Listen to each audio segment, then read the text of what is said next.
I went on over 150 first dates, and here's what I learned. So one of the things that has happened is, as I've talked about this over the years, is people say, well, why did you go on 150 first dates? And what was the number about? And I said, well, it wasn't about the number. It just turned out that way because I knew what I was looking for and I was willing to wait. And that was something that perhaps you might say, I'm only going to go on 10 dates and pick from there. And there's a lot of research that actually says that if you go out on 20 dates, it's likely that one of the people that you went on a date with, provided you were careful about selecting, is going to be one of the best people you'll ever meet for a date and possibly a life partner if that's what you're looking for.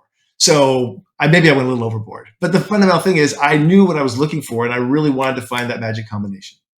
Well, I found myself divorced, which I had not expected, but I did.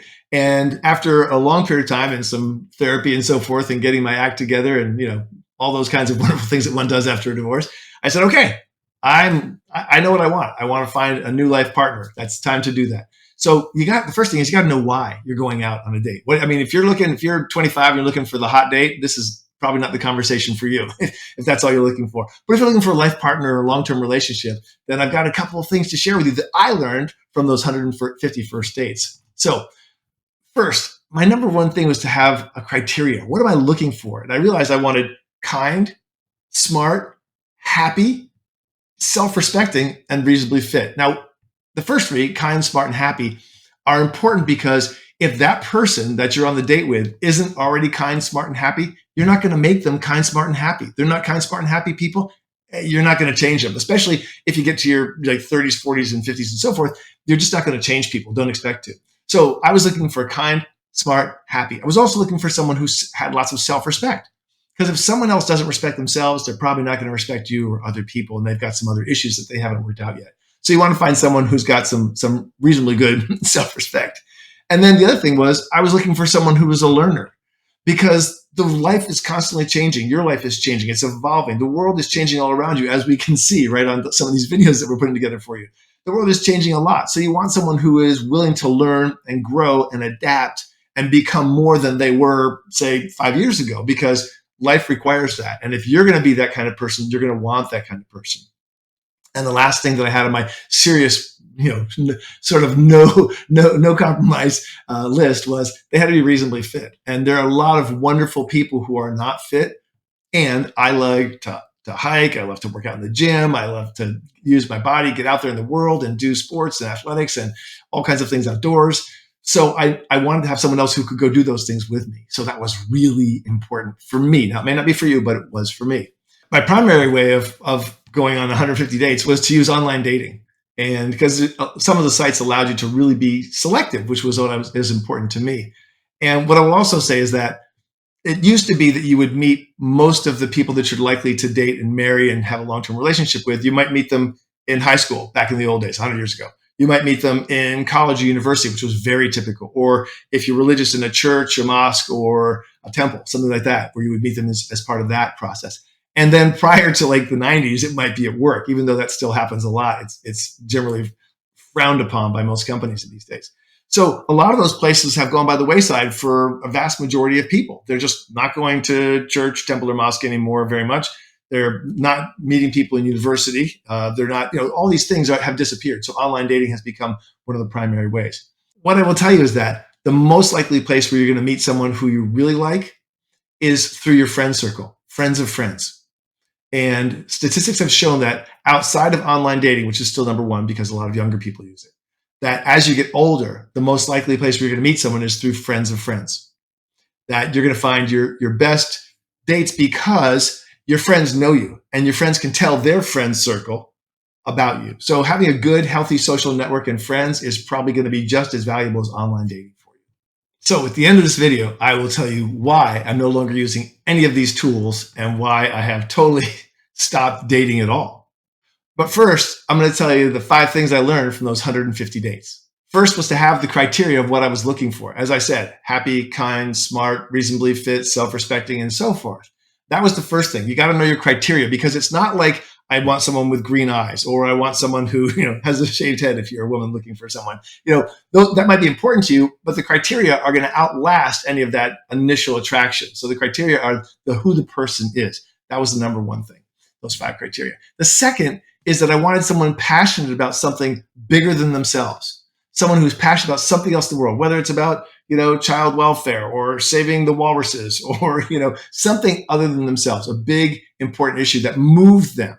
And it can be anything. For you, it might be that they're, very involved in their church, or it could be that they're very involved in Meals on Wheels or whatever. It's their thing, but they're having something big like that is really important. I wanted my date, my future partner, to have something about which she was passionate for herself. So something about the outside world and something about her inside world. Was it personal development? Was it some kind of an art? Was it some kind of a practice that she really loved? Something that really was exciting for her in her own life, so she wasn't looking for someone else to fill up a space in her life that was empty. So that was really important. And then, of course, next is mutual attraction. Yes, I have to tell you, unless you're someone who's a gold digger trying to marry a multi-millionaire billionaire, you probably want some mutual attraction. You probably want some of that chemistry. I mean, I know I did. I think you probably do. If you're watching this, you want that magic of chemistry. And it can't be more important than the rest, because chemistry fades, chemistry changes, that energy goes up and down over time. So you want to have those other criteria, because those are the long-lasting glue that holds a relationship together and makes it worthwhile. The other thing, and the last thing, is that you really want to have to know what's important in your life, and you want them to know what's important to them. So it has to be a values match. If your values don't match, then it's going to last for the chemistry. It'll last for maybe because you both like to go wine tasting or whatever. But eventually that values split is going to draw you apart. And one of the things I really think that's important is you have to feel like you're winning. In other words, when you wake up in the morning and you see your partner, or you go out, you're ready for that next date, you're excited, you feel like you're winning with that person. Like, life is good because I'm with this person, and hopefully their life is good because they're with me. And you really want that feeling. It can't be way out of balance. If it's way out of balance, it's eventually not going to work. So you want to find that happy, joyful balance that you both feel like, hey, we're really happy to be together. This is awesome. This is great. This is working out fine. If you don't have that, you got to check the other list and see what did you miss? What happened? And here's a secret. This is sort of like an extra secret that I'll tell you from the dating, which is this, is that you want to know, why are you going on a first date? Why are you going on a second date? Why are you going on a third date, right? So I've heard it said that the purpose of a first date is to find out if the person is happy, kind, and smart, right? For example, if they're reasonably fit for your style or whatever you're looking for, to see if you have a couple of those values. You can ask a couple of questions, and have a secret question you can ask that'll help you uncover those person's values. It's really fun. But you want to go ahead and you want to have that connection together. And you really want to just say, are we the right kind of people together at an initial first blush? Like, would I want to talk to this person at a party of 150 people or at a wedding? Would this be the person I really want to talk more with? Or would I be like, hey, it was really nice to meet you. Bye, right? So the purpose of the first date is, do we have enough of a connection? Do they have those criteria that I can see that they have, that I'm looking for? And is there enough of an energy here for a second date? Now, notice some people are going to be shy. Some people are going to be like nervous. Some people might be like scattered or just got off work and they rush to the date or something like that. So give people a little bit of a break. If you feel there's an inkling of energy there and it might be a kind of a thing you want to do, go for the second date. Don't just dismiss them and keep moving down the list of people that are on your Match.com or your Bumble or whatever. Just ask for the second date. Go for the second date. The reason for that is the second date, people will feel a little more comfortable. If they want a second date and you want a second date, then maybe there's something there. It can't hurt. Keep it light. I'm not saying going camping for the weekend. I'm saying, like, go out and have that coffee or go for happy hour or whatever it is that you do, right? And that second date. And on that second date, you're going to look back and you say, was the first date the reason for the second date? Was it right? Is there something here? So here's the magic question that you can ask to uncover their values. And it goes like this. What do you think about that whole fill in the blank thing? So for example, let's talk about some hot button topics. What do you think about that whole abortion thing? What do you think about that whole climate thing? What do you think about that whole tariff thing? The reason why I'm saying that whole thing is because there's no bias on it. It's not saying like, what do you think about those crazy people who want to make abortion legal or illegal or whatever, right? What do you think about that whole damn tariff thing? It's like any extra spin you put on it is going to turn it. And if the person's on a date, they want to kind of connect with you, they might not show you what they're really thinking or feeling. So the magic question is, what do you think about that whole XYZ, fill in the blank thing? Or I'd really like your opinion on this, or I'm curious to know what you think about this whole ABC thing. And then just listen and see what they say. And they go, wow, well, that's interesting. Tell me more. Or what else? Or what do you think about what the press is saying about it?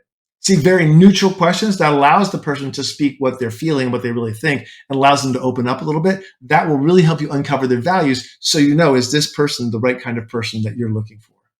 Okay, so with all of that, let me tell you the secret why I'm no longer using the apps, no longer taking referrals from friends, and not going out on dates. Because I met someone who filled the criteria, who met all the things I was looking for. We have chemistry and we have fun together. We like to do the same kind of things. So it worked out. So if it worked out for me, a bald guy in his 60s, it can work out for you.